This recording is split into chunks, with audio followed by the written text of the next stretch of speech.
আজকের জুমার এই সংক্ষিপ্ত সময় আমরা জানব এই পৃথিবীর ইতিহাসে একজন মহিলা ছিলেন যিনি অর্ধেক জিন অর্ধেক মানুষ। এই মহিলার সঙ্গে ইসলামের কি সম্পর্ক, তাকে কেনই বা সবাই চেনে এবং জানে, কেনই বা তার নামটা আমাদের মুখে মুখে। তো এই বিষয়টি নিয়ে আজকের এই সংক্ষিপ্ত সময় আমরা আলোচনা করব। খুব গুরুত্বপূর্ণ আলোচনা, খুব মনোযোগ দিয়ে শুনবেন। আজ থেকে অনেক অনেক বছর আগে একজন রাজা ছিল। এই রাজার নাম ছিল সাইদুন। এই রাজা একদিন জঙ্গলে শিকার করতে গেছে। শিকার করতে গিয়ে দেখে দুইটা সাপ লড়াই করতেছে, একটা সাদা সাপ, একটা কালো সাপ। কালো সাপটা সাদা সাপটার উপর এমনভাবে আক্রমণ করছে যে সাদা সাপটা মনে হয় মৃত্যু প্রায়, মানে মারা যাবে যাবে একটা অবস্থা। এই অবস্থা যখন এই রাজা দেখলেন তখন কালো সাপটাকে গুলি করলেন, আর কালো সাপটা সেখানেই মারা গেল। পাশে সাদা সাপটা পড়ে থাকলো। এই রাজা যখন কাছে গেল দেখতে পেল সাদা সাপটা মানুষ হয়ে তার সঙ্গে কথা বলতে আরম্ভ করলো। রাজা তাৎক্ষণিক ভয় পেয়ে গেল যে কিভাবে এটা সম্ভব, এটা সাপ কিভাবে মানুষ হতে পারে। তখন এই মানুষ অর্থাৎ সাপ থেকে যে মানুষ হলো সে বলছে, মহারাজ ভয় পাওয়ার কোনো দরকার নাই, আসলে আমরা মানুষ না, আমরা হচ্ছে জিন। রাজা এবার স্বস্তি ফিরে পেল। তখন রাজা বলছে যে কে তোমাকে আক্রমণ করতেছিল, আর তোমরা আবার সাপের রূপ ধরে আছো কেন? তখন এই সাপ থেকে যে মানুষ হয়েছে এই ব্যক্তি বলছে যে আমরা সাপের রূপে দুইজন এই জঙ্গলের মধ্যে ঘুরতে এসেছিলাম। ঘুরতে ঘুরতে আপনি যে সাপটাকে মেরে ফেলেছেন এটি হচ্ছে আমার সেনাপতি। আমার একটা মেয়ে আছে যার নাম হচ্ছে সারাবিল। আমার এই সেনাপতি আমার এই মেয়েটাকে বিবাহ করতে চায়, কিন্তু আমি তাকে বিবাহ দেই নাই। এই জন্য সে জঙ্গলে নিয়ে এসে আমাকে হত্যা করার ষড়যন্ত্র করেছে। আপনি আমার জীবন রক্ষা করেছেন, এই জন্য আপনার প্রতি আমি কৃতজ্ঞ। আর আমরা কোনো সাপ না, মূলত আমরা হচ্ছি জিন, আর আমি হচ্ছি জিনেদের রাজা, আর জিনেদের সেনাপতি হচ্ছে যাকে আপনি হত্যা করে ফেলেছেন। এবার এই রাজা এই সমস্ত ঘটনা শোনার পরে হতবাক হয়ে গেল যে এটা কিভাবে সম্ভব। তখন এই জিন বলছে, আপনি তো মানুষ, আমি তো জিন, আপনি আমার কাছ থেকে কোনো কিছু চাইতে পারেন, আমি আপনাকে দিব। তখন এই রাজা বলছে যে আমার কাছেও তো কোটি কোটি টাকার সম্পদ, চাকর চাকরানি, প্রাসাদ, সোনা রূপা, কোনো কিছুর তো অভাব নাই, আপনি আমাকে কি দিতে পারেন? আর একজন রাজার মন জোগানো এতটা সহজ নয়। তখন জিনদের রাজা বলতেছে যে আপনি আমার কাছে চেয়ে তো দেখেন, যা চাবেন আমি আপনাকে তাই দিব। তখন এই রাজা বলছে যে আমি আপনার মেয়েকে বিবাহ করতে চাই। এখন পরিস্থিতিটা কেমন? তখন জিন তো কথা দিয়ে ফেলেছে, আর তো কোনো উপায় নাই। তখন এই জিন জাতির সর্দার বলছে যে ঠিক আছে, আমার মেয়েকে আপনার সঙ্গে আমি বিবাহ দিব, তবে একটা শর্ত আছে। শর্তটা কি? আমার মেয়ে যাই করবে আপনি তাকে কোনো প্রশ্ন করতে পারবেন না। অর্থাৎ আমার মেয়ে যদি ভালো কিছু করে, আমার মেয়ে যদি খারাপ কোনো কিছু করে, এক কথায় আমার মেয়ে যাই করুক না কেন আপনি তাকে প্রশ্ন করতে পারবেন না। এখন এই শর্তে রাজি হলো বাদশা। সে ভাবলো আমি তো রাজা, আমার তো চাকর চাকরানির, টাকা পয়সা, হীরা মতি জহরের অভাব নাই, তাহলে আমার স্ত্রী কি বা করবে, আর কেন বা আমি তাকে প্রশ্ন করব? রাজি হয়ে গেল। এবার তাদের বিয়ে হয়ে গেল। বিয়ে হওয়ার অল্প কিছুদিন পরেই একটা সন্তান পৃথিবীতে আসলো। সন্তানটার বয়স কেবল 3 থেকে 4 বছর। রাজার প্রথম সন্তান। সমস্ত প্রজাদের মনে আনন্দ, পুরো রাজপ্রাসাদে এটা মুখরিত অবস্থা যে রাজার সন্তান হয়েছে, পরবর্তী রাজকুমার তারা পেয়েছে। এই রাজকুমারকে নিয়ে রাজা এবং রানী একদিন জঙ্গলে গেছে, ঘুরতে গেছে। জঙ্গলে ঘুরতে ঘুরতে জঙ্গল থেকে একটা বাঘ বের হয়ে আসলো। এই রাজার স্ত্রী এই কাছে তার পুত্র সন্তানটাকে দিয়ে দিল। পুত্র সন্তান, এই বাঘ তার পুত্র সন্তানটাকে মুখের মধ্যে নিয়ে জঙ্গলের মধ্যে চলে গেল। কিন্তু রাজার তো প্রশ্ন করা যাবে না। প্রশ্ন করা যাবে? যদি প্রশ্ন করে তাহলে তার স্ত্রী চলে যাবে। এই জন্য তিনি প্রশ্ন করলেন না, ধৈর্য ধারণ করলেন। এবং রাজা ভিতর থেকে খুব মর্মাহত, মানে এক কথায় তার মাথায় আসমান ভেঙে পড়েছে। আমার একমাত্র সন্তান, তাকে বাঘের মুখে দিয়ে দিল আমার স্ত্রী, কিন্তু প্রশ্ন করার কোনো সুযোগ নাই, প্রশ্ন করলে স্ত্রী চলে যাবে। এরপরে কিছুদিন পরে আরেকটা মেয়ে সন্তান আসলো তাদের। এই মেয়ে সন্তানটাও রাজা খুব মোহাব্বত করতেন, ভালোবাসতেন, খুব আদরের ছিল। আর সবসময় বাবারা মেয়েদেরকে একটু বেশি ভালোবাসে, খুব আদরের সন্তান ছিল। এই আদরের সন্তানকে নিয়ে একদিন রাজা, তার স্ত্রী এবং তার মেয়ে শুয়ে আছে। হঠাৎ করে রাজার ঘুম ভেঙে গেল। ঘুম থেকে উঠে দেখে তার স্ত্রীও নেই, তার সন্তানও নেই। রাজা তো হতভম্ব হয়ে গেল যে আমার স্ত্রী সন্তান কোথায় গেল। এবার তিনি তার প্রাসাদের জানালা দিয়ে তাকিয়ে দেখেন তার স্ত্রী একটা আগুন জ্বালিয়েছে। এই আগুনের উপরে তার মেয়েটাকে ধরে রেখেছে, তার মেয়েটা সেখানে ভস্ম হয়ে গেল। এই দৃশ্য রাজা দেখার পরও সে ভিতর থেকে মর্মাহত, কিন্তু তার স্ত্রীকে কোনো প্রশ্ন করার সুযোগ নাই। প্রশ্ন করলে স্ত্রী চলে যাবে। তিনি ধৈর্য ধারণ করলেন, অনেক কান্নাকাটি করলেন, এরপর তার স্ত্রীকে প্রশ্ন করলেন না। ওই সময়ে রাজা যুদ্ধের জন্য একটা বাহিনীকে প্রস্তুত করলেন। এই বাহিনী সব কিছু সরঞ্জামগুলোকে একটা জায়গায় রাখলো, আর পানির পেয়ালাগুলোকে আরেকটা জায়গায় রাখতো। আগেরকার দিনের যুদ্ধের মূল অস্ত্র ছিল পানি। 3 মাস 4 মাস যুদ্ধ করতে লাগতো, কিন্তু ওই সময় পানির অভাব ছিল খুব। আরব দেশগুলোতে এখনো প্রচুর পানির অভাব, বিশুদ্ধ পানির প্রচুর অভাব। তো অনেক কষ্ট করে রাজার সৈন্যরা পানি উত্তোলন করে এগুলো পাত্রের মধ্যে রেখেছে। গভীর রজনীতে রাজার স্ত্রী গিয়ে এই পানির পেয়ালাগুলোকে ফেলে দিয়েছে। এই দৃশ্য আবার একজন সৈনিক দেখেছে। সে দেখে রাজার কাছে গিয়ে বলছে যে আপনার স্ত্রী তো সমস্ত পানিগুলোকে ফেলে দিয়েছে, এখন আপনি কি করবেন? রাজা আর নিজেকে কন্ট্রোল করতে পারলেন না। তিনি নিজে নিজে এতটাই মর্মাহত এবং এতটাই রাগান্বিত হলেন যে তিনি তার স্ত্রীর কাছে গিয়ে বললেন, তুমি বারবার কেন আমার ক্ষতি করতেছো? তুমি আমার পুত্র সন্তানকে বাঘের মুখে ঠেলে দিয়েছো, কিচ্ছু বলি নাই। তুমি আমার সন্তানটাকে আগুনের মধ্যে জ্বালিয়ে দিয়েছো, কিছু বলি নাই। এবার আমার সৈন্যরা যুদ্ধের ময়দানে যাবে, তুমি তাদের পানিগুলো পর্যন্ত ফেলে দিয়ে রে, তুমি কি মানুষ? তুমি যে রাজার স্ত্রী, এটা হওয়ার কি যোগ্যতা তোমার আছে? এবার যখন প্রশ্ন করেছে তার স্ত্রীর থাকার সুযোগ আছে, সুযোগ নাই। তখন এই রানী বলছে, হে মহারাজ, আজকে থেকে আমার সম্পূর্ণ ছিন্ন, আজকে থেকে আমি আর আপনার সঙ্গে নাই। তবে শুনেন যে এই কাজগুলো আমি কেন করেছি। আপনি যে দেখেছেন যে আপনার পুত্র সন্তানকে বাঘের মুখে দিয়েছি, এটা আসলে বাঘ না। আমার ছোট ভাই জিন, সে বাঘের রূপ নিয়ে আমার কাছে এসেছিল। আমার বাবা মা আমার সন্তানকে দেখতে চেয়েছিল, তো আমার ভাই যখন বাঘের রূপ নিয়ে এসেছে, আমি আমার ভাইয়ের কাছে এই সন্তানটাকে দিয়ে দিয়েছি। আপনার সন্তান আমার বাবার বাড়িতে ছিল, সে অসুস্থ অবস্থায় মারা গেছে, এই জন্য আপনার কাছে ফেরত দেওয়া হয়নি।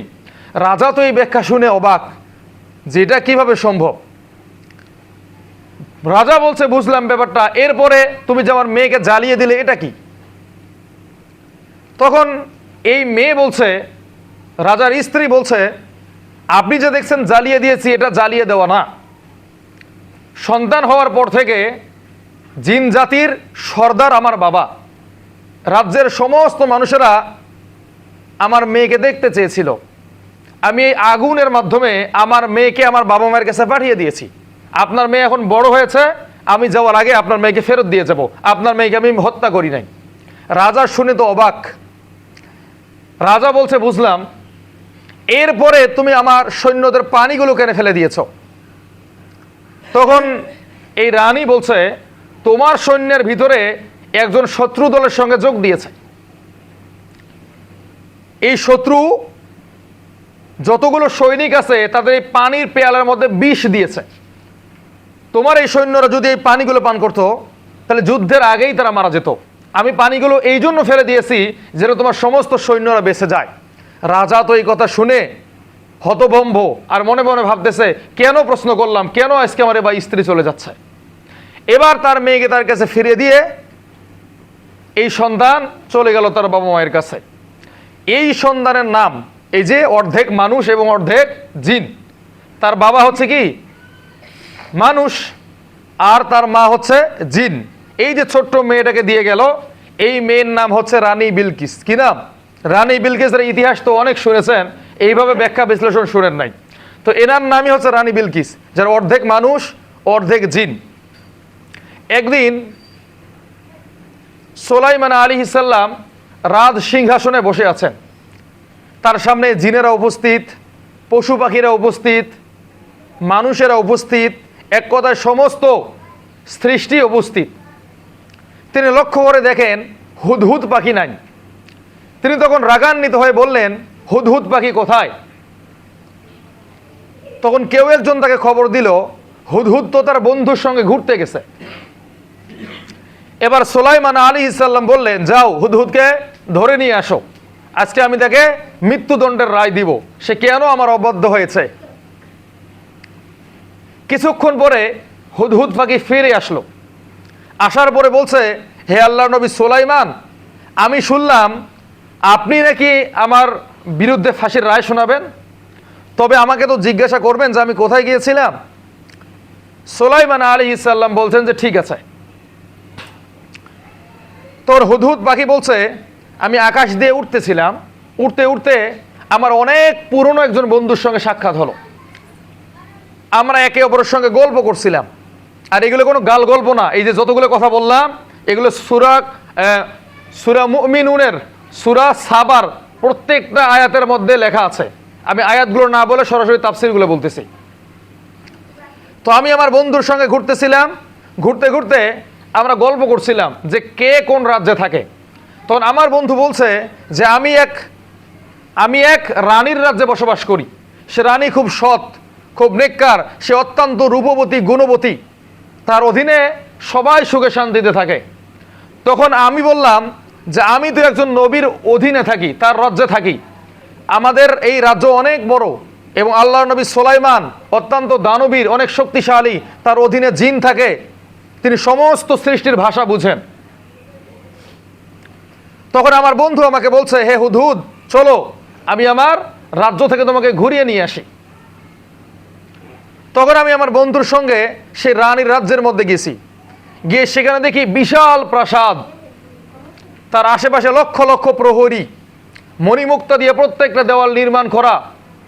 এইরকম অবস্থা দেখে আমি সেখানকার জনগণকে জিজ্ঞাসা করলাম যে তোমরা কেমন আছো। তখন সেই সাম্রাজ্যের মানুষেরা বলতেছে, রানী বিলকিস অত্যন্ত সুদর্শন, অত্যন্ত বুদ্ধিমান এবং তিনি তার জনগণের উপর জুলুম করে না। এসব তথ্য নিয়ে আসতে আমার দেরি হয়ে গেল। হুদহুদ আরও বলছে, হে আল্লাহর নবী সুলাইমান, সেখানে সব কিছুই ঠিক আছে, একটা সমস্যা আছে, সেখানকার মানুষেরা অগ্নি পূজা করে। আজকেও যদি মিশরে যান, যেখানে এই রানী বিলকিস অগ্নি পূজা করত, সেই জায়গাটা, সেই স্থানটা, সেই অগ্নি পূজকের জায়গাটা এখনো আছে। বিশাল একটা পিরামিড আছে, বিশাল একটা জায়গা আছে, ওখানে তারা অগ্নি পূজা করতো, এটা এখনো আছে। সুলাইমান আলাইহিস সালাম বলছেন, তাহলে তো এই রানীকে দাওয়াত দিতে হয়। এই রানী আগুনের পূজা করে, আল্লাহর সঙ্গে শিরিক করে, এটা তো মেনে নেওয়া যায় না। তখন আল্লাহর নবী সুলাইমান হুদহুদ পাখির কাছে একটা চিঠি দিল যে তুমি এই চিঠিটা নিয়ে সাবার রানী বিলকিস যেখানে আছে সেখানে রেখে আসবে। হুদহুদ পাখি এই চিঠিটা মুখের মধ্যে নিয়ে সে রাজ্যের মধ্যে চলে গেল। গিয়ে দেখে কোনো জানালা দরজা কোনো কিছু খোলা নাই, শত শত প্রহরী, কয়েক তরফার করে দরজা লাগানো। এরপর হুদহুদ পাখি জানালা ফাঁকা দিয়ে সে রানী বিলকিসের ঘরের মধ্যে প্রবেশ করলো। প্রবেশ করে দেখে তিনি ঘুমিয়ে আছেন, তার বুকের মধ্যে চিঠিটা রাখলো। চিঠির মধ্যে লেখা ছিল, আমি আল্লাহর নবী সুলাইমান, আমি তোমাকে আহ্বান করতেছি, আমার কাছে আসো এবং আল্লাহ এবং তার রাসূলকে অনুসরণ করো, অন্যথায় তোমার রাজ্যকে আমি ধ্বংস করে দিব। এই চিঠি রেখে হুদহুদ পাখি চলে আসলো। কি বিরক্ত হচ্ছেন? কথা বলবেন, বিরক্ত হচ্ছেন? হুদহুদ পাখি এই চিঠিটা রেখে চলে আসলো। একটু পরেই রানী বিলকিসের ঘুম ভেঙে গেল। ঘুম ভাঙার পরে রানী বিলকিস চিঠিটা পেয়ে দেখলেন সেখানে হুমকি ভরা কথা লেখা আছে। কি লেখা আছে? যদি তুমি আমার আনুগত্য না করো, তোমার রাজ্যকে আমি ধ্বংস করে দিব। আর কোন রাজার সামনে যদি তার রাজ্যকে ধ্বংস করে দেওয়ার কথা বলা হয়, এটা তার জন্য অপমানজনক হয়, এটা রাজারা সহ্য করতে পারে না। তাৎক্ষণিক রানী বিলকিস তার মন্ত্রিসভার বৈঠক ডাকলেন, সমস্ত মন্ত্রীদেরকে ডাকলেন, ডেকে বললেন এই চিঠি আমার ঘরে আসলো কিভাবে, কে রাখলো, কার এত ক্ষমতা? তখন সমস্ত প্রহরীরা বলতেছে প্রত্যেকটা দরজাই তো লাগানো আছে, এখান থেকে তো কেউ প্রবেশ করে নাই। তখন রানী বিলকিস ছিল অত্যন্ত বুদ্ধিমান, সে বুঝতে পেরেছে নিশ্চয়ই এটা কোনো অলৌকিক একটা ব্যাপার। তিনি তখন একজন দূতকে পাঠালেন, যাও দেখে আসো যে সুলাইমান কে, কি তার পরিচয়। তখন তার একজন দূত তথ্য নিয়ে আসলো যে সুলাইমান আলাইহিস সালাম হচ্ছেন অর্ধ পৃথিবী শাসন করেন, তার অধীনে জিন থাকে, তিনি অনেক শক্তিশালী, পিঁপড়ার ভাষা বুঝেন, জিনকে দিয়ে ডুবুরির কাজ করান, ইত্যাদি ইত্যাদি। এই সমস্ত তথ্য নেওয়ার পরে রানী বিলকিস প্রথমে ভাবলেন যে এখানে তো তাওহীদের দাওয়াত দেওয়া আছে, তিনি তো বলছেন আল্লাহ এবং তার রাসূলের অনুগত্য করো, তিনি প্রকৃতপক্ষে আল্লাহ রসুল কি না এটা আমি যাচাই করব। এই জন্য তিনি তার মন্ত্রিসভার ভিতরে একটা আলাপ করলেন যে আল্লাহর নবী সুলাইমান তিনি নবী কিনা এটা পরীক্ষা করার জন্য একটা দল পাঠাবেন। এই দলের কাছে থাকবে বিপুল মণিমুক্তা, মিলিয়ন বিলিয়ন টাকার সম্পদ। এক কথায় ওই সময়ে যা কিছু ছিল, একজন কোটিপতিকে দিতে যা কিছু প্রয়োজন হয় সব কিছুই ছিল। আজকের দিনে একজন ব্যক্তি আছে যার নাম হচ্ছে হাসান আল বলকিয়া, চিনেন? হাসান আল বলকিয়া হচ্ছে মুসলিম বিশ্বের সবথেকে ধনী ব্যক্তি। তিনি যে প্রাসাদে থাকেন এই প্রাসাদে 2000 ঘর আছে, তার রয়েছে 3টে স্বর্ণের গাড়ি, তিনি যে প্লেন দিয়ে যাতায়াত করেন 2টা প্লেন হচ্ছে পুরোপুরি স্বর্ণের। তিনি হচ্ছেন ব্রুনাইয়ের সুলতান হাসান আল বলকিয়া, এখনো বেঁচে আছেন, এখনো তার সেই দেশের প্রেসিডেন্ট তিনি। তার একজন ভাতিজা আছে, তিনি হচ্ছে ফুটবলার, আমেরিকার জাতীয় দলে খেলে, মেসি, রোনালদো, নেইমার। এক কথায় পৃথিবীর 10 জন সম্পদশালী ব্যক্তির সম্পদ যদি এক পাল্লায় রাখা হয় তার সম্পত্তির 1 ভাগও হবে না। তিনি এই টাকা ফুটবল খেলে অর্জন করেন নাই, তিনি তার পারিবারিক সম্পত্তি থেকে এই ভাগ পেয়েছেন। তাদের পরিবারে আছে প্রায় 4000 গাড়ি, পৃথিবীর যত নামি দামি ব্র্যান্ডের গাড়ি আছে সবকিছু তাদের কাছে আছে, এমনকি তাদের বাড়ির টয়লেট থেকে শুরু করে নাস্তা খাওয়ার প্লেট পর্যন্ত স্বর্ণ। এত ধনী, এত বিলাসী মানুষ, তিনি এখনো বেঁচে আছেন। তো টাকা পয়সা থাকলে এই ব্যাংকে জমায় না রাখিয়ে এইসব দেশ ঘুরে আসেন।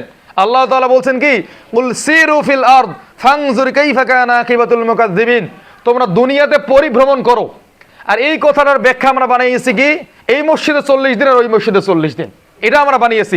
অথচ এটা না, আল্লাহ তাআলা তোমাকে আমাকে এই মসজিদে থাকার জন্য বানান নাই, আল্লাহ তাআলা আমাদেরকে খলিফা করে বানিয়েছেন। ওয়াইদ ক্বালা রাব্বুকা লিল মালাইকাতি ইন্নী জাইলুন ফিল আরদি খলিফা। আল্লাহ তাআলা বলছেন যে দুনিয়াতে আমি একজন প্রতিনিধি পাঠাবো যারা জমিনে থাকবে। তো আজকে যারা জমিনে আছে এরাই খলিফা। তো চেষ্টা করবেন জমিনে থাকার জন্য, রাজপথে থাকার জন্য, মসজিদে না। নামাজের সময় মসজিদে আসবেন। একজন ব্যক্তি ওমর রাদিয়াল্লাহু তাআলার কাছে এসে বলছেন, হে ওমর, আপনি তো অর্ধ পৃথিবীর খলিফা, আপনি যদি চান তাহলে আমি সারাদিন মসজিদের মধ্যে বসে থাকবো আর আল্লাহর ইবাদত বন্দেগী করব। ওমর রাদিয়াল্লাহু তাআলা একটা লাঠি নিয়ে বলছেন, আগামীকালকে যদি তোমাকে আমি মসজিদের মধ্যে বসা দেখি, পিটিয়ে তোমার চামড়া তুলে ফেলবো। তোমার তো সারাদিন কাম না মসজিদে বসে থাকা, তুমি সারাদিন উপার্জন করবে, অন্য অন্য কাজ করবে, নামাজের সময় এসে নামাজ পড়বে, তোমার মসজিদে সারাদিন কি? তো এই টাকা পয়সা হলে কি করবেন? বিভিন্ন দেশে ঘুরবেন। পঞ্চগড়ে একটা জায়গা আছে, ওখান থেকে হিমালয় পর্বত দেখা যায়, জানেন? বাংলাদেশ থেকে পৃথিবীর সব থেকে উঁচু পাহাড় ফরেস্ট দেখা যায়, মাউন্ট এভারেস্ট দেখা যায়। ওখানে যাবেন, যা দেখে আসবেন। নাম হচ্ছে কাঞ্চনজঙ্ঘা। ওখানে যাবেন, যা ঘুরে আসবেন, দেখবেন প্রাকৃতিক দৃশ্য কত সুন্দর। তা টাকা পয়সা হলে ব্যাংকে জমা না রেখে এগুলো দেশ থেকে ঘুরে আসবেন, বিভিন্ন দেশ থেকে। তো ব্রুনাইয়ের সুলতান হচ্ছে এত ধনী, এত কোটিপতি। তো এইরকম মনে করেন যে কোটি কোটি টাকার সম্পদ নিয়ে সুলাইমান আলাইহিস সালামের কাছে গেলেন একদল দূত।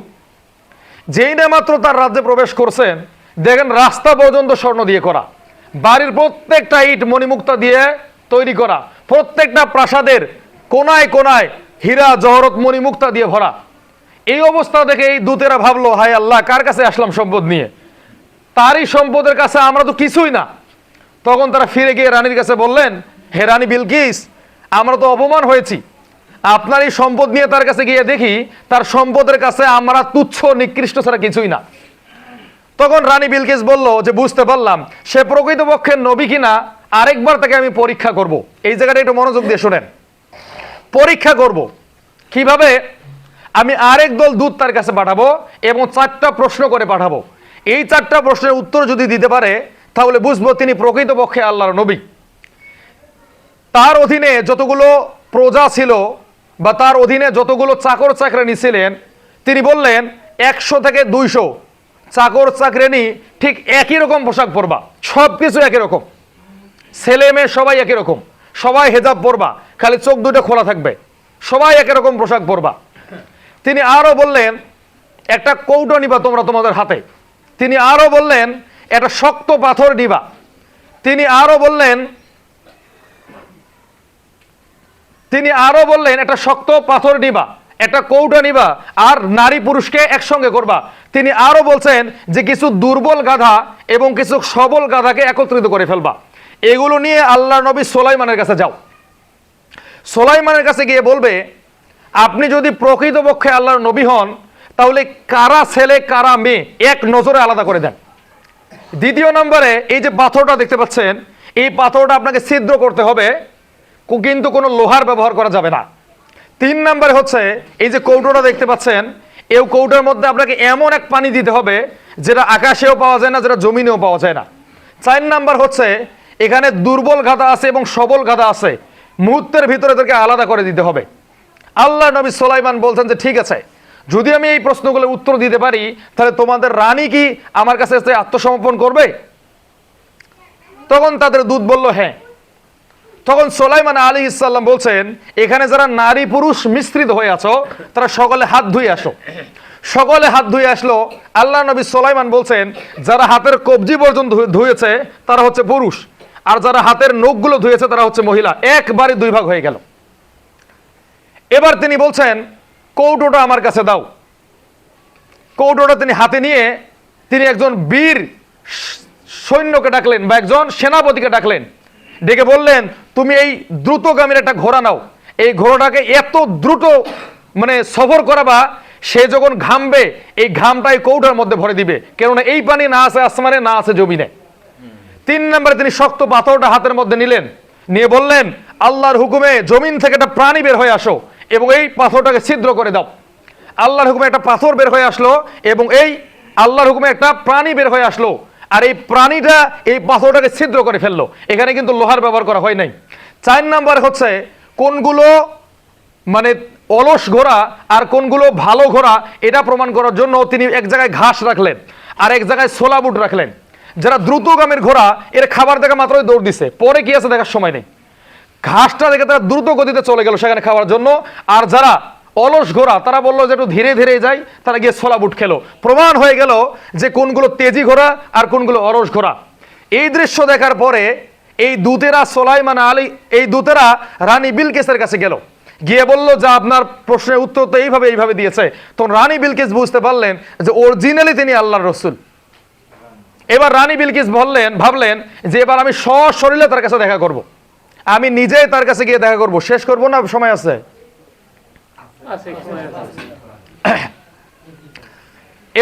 এবার রানী বিলকিস বলছে যে ঠিক আছে, এবার আমি নিজে গিয়ে তাকে পরীক্ষা করব।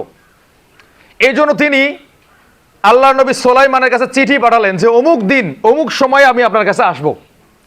আল্লাহ নবী সুলাইমান শুনলেন যে এই রানী বিলকিস হচ্ছে জিন। এটাকে তিনি প্রমাণ করার জন্য, জিন তো আর সরাসরি দেখা যায় না, জিন তো মানুষের রূপ ধারণ করতে পারে, বিড়ালের রূপ ধারণ করতে পারে, তাহলে তাকে পরীক্ষা করবে কিভাবে? যারা জিন হয় এদেরকে কিন্তু আয়নার মধ্যে দেখা যায় না। আল্লাহ নবী সুলাইমান তিনি কি করলেন, তার প্রাসাদের আশেপাশে নহর তৈরি করলেন, দুইটা নদী তৈরি করলেন, নদীর মধ্যে আধুনিক প্রযুক্তির আয়না তৈরি করলেন যেন রানী বিলকিস বুঝতে না পারে। আপনার কাছে দেখতে মনে হবে পানি, কিন্তু ওখানে আয়না বসানো আছে। এরকম টেকনিক অবলম্বন করে তিনি সেই রানীকে দাওয়াত দিলেন। তার কথা হচ্ছে যদি এই রানী বিলকিস এই পথ দিয়ে হাঁটে তাহলে তো আয়নার মধ্যে প্রমাণ পাওয়া যাবে সে জিন কিনা মানুষ। এই একটা নির্দিষ্ট দিন হয়ে গেল, সময় হয়ে গেল, রানী বিলকিস আসতেছেন সুলাইমান আলাইহিস ইসলামের কাছে। কিন্তু সুলাইমান আলাইহিস ইসলামের কাছে একটা সিংহাসন ছিলেন, একটা সিংহাসন। একজন রাজ্যের রানী আসবে তাকে তো আর যেমন তেমন জায়গায় বসতে দেওয়া যায় না। তিনি তখন তার জিনদের একজনকে বললেন, কে আছো যে রানী বিলকিস আসার আগেই তার সিংহাসনটাকে আমার কাছে নিয়ে আসবে? একজন জিন দাঁড়িয়ে বলল, হে মহারাজ, রানী বিলকিস আসার 1 ঘন্টা আগেই তার সিংহাসন আমি এখানে পৌঁছে দিব। সুলাইমান আলাইহিস সালাম বলছেন এত সময় আমার কাছে নাই। আরেকজন দাঁড়িয়ে বলছে 1 মিনিটের ভিতরে আনবো। সুলাইমান আলাইহিস সালাম বলছেন এত সময় আমার নাই।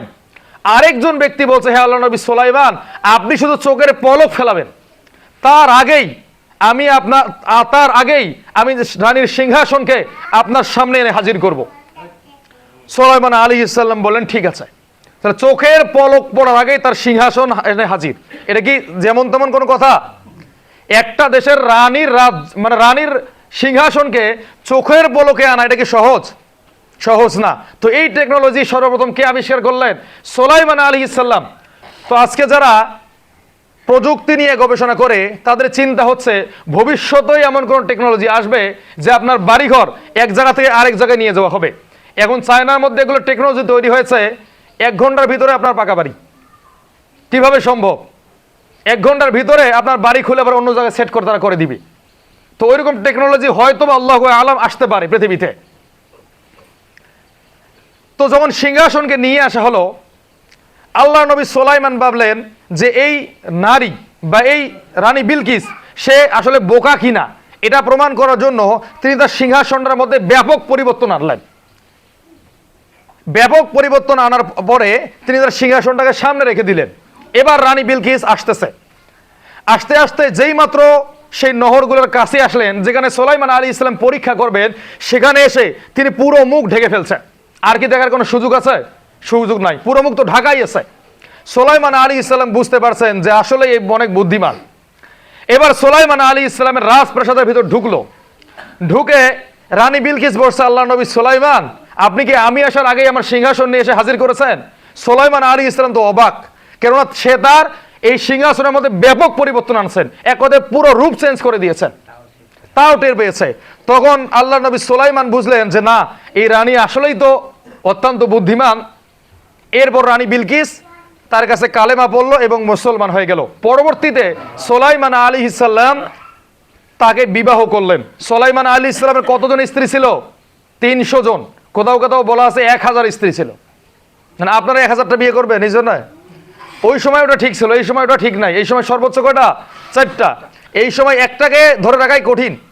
শত প্রশ্ন, হুজুর আমার বউ চলে গেছে, আমার স্বামী চলে গেছে, তো এই কাজটা করা যাবে না। যার স্বাবলম্বী তাই সে 2-4টে বিয়ে করতে পারেন স্ত্রীর পরামর্শ সাপেক্ষে। আগে ভাগে বিয়ে করতে যাই না, নাই জীবন হয়ে যাবে ধ্বংস।